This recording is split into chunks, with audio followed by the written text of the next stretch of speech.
Hey guys, today I have a tie-dye kit here. As you can see, we have 3 different colors, 3 soda ash, 6 gloves, and 30 rubber bands. This is easy to have and be able to just simply clean up afterwards. It's really cool to have. We're going to try it on t-shirts. As you can see, we have a white t-shirt right here, so we're going to try it on that. And let's see how everything looks like. So in the bag, it comes with 3 different containers for each color. The actual colors itself, the powdered, and the soda ashes, and the rubber bands as well. So everything's actually really simple to have. So let's try it outside since it's going to be a little bit messy for us inside. We're going to try it outside and see how everything looks like in the end. Let's go. So I folded my shirt up inside. As you can see, we have rubber bands from the kit. So here I have the bucket, and then I'm going to add some soda ash and water so then we can soak this in, and it's going to go up to about a minute to an hour, just as much as you want to soak it in. And once it's we wring it out, we're gonna add some tie-dye, even though we have to keep it damp a little bit. So let's try it out right now.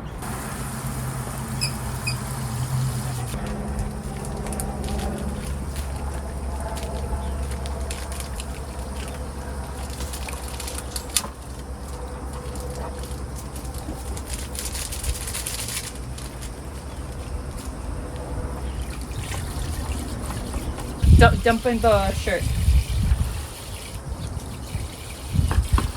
Now that we let it soak in for a little bit with the solution, we need to let the water out first.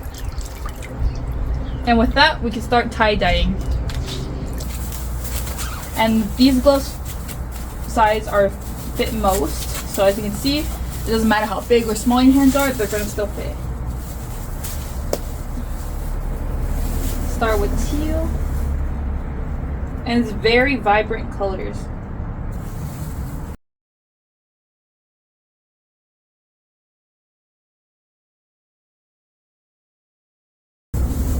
Flip it over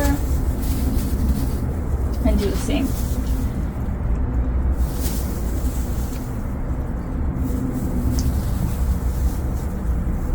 Make sure there's no white at all, for me at least.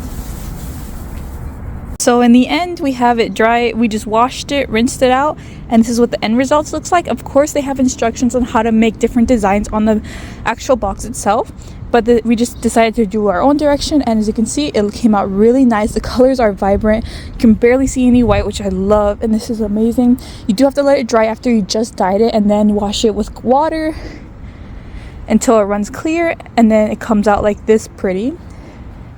And you just have to let it dry, and once you put it in the dryer by itself, make sure it's by itself so it can dry out completely, keep the colors in there. And yeah, I hope you guys enjoyed the video.